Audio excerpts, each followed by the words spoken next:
प्रतापराव काका 15 वर्ष तुम्ही खासदार आहे, तुम्ही केलं काय? या धाड परिसरामध्ये एखादा प्रकल्प आणला का दुर्मिळ काकांनी? काय आणला?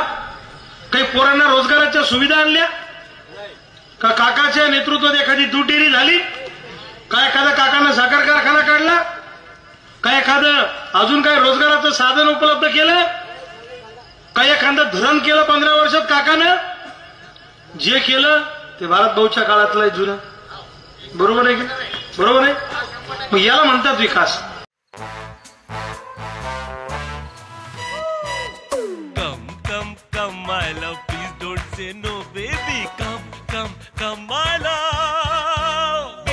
वी-गार्ड के air coolers extra large cooling pads के साथ जो अच्छों को ठंडा करे. V-Guard air coolers, long lasting cooling. यांनी काय केलं? यांनी फक्त 15 वर्ष दिल्लीत जाऊन तंबाखू मळली. तुमचीच तंबाखू, तुमचा चुना, मला फक्त फोकटात निवडून आणा, एवढा धंदा केला का? सोयाबीन बद्दल कधी प्रतापराव जाधव बोलले का?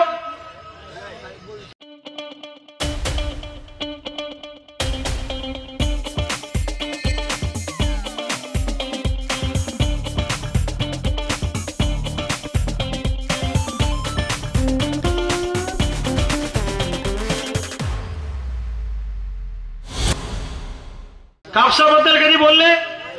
कधी आमच्या मुस्लिम बांधवांबद्दल बोलले? कधी तरुणांबद्दल बोलले? कधी रोजगाराबद्दल बोलले?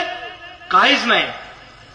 म्हणजे आपल्या खासदारांचं नाव सांगितलं की लोकांना त्यांचं नाव सुद्धा महाराष्ट्राला माहित नाहीये.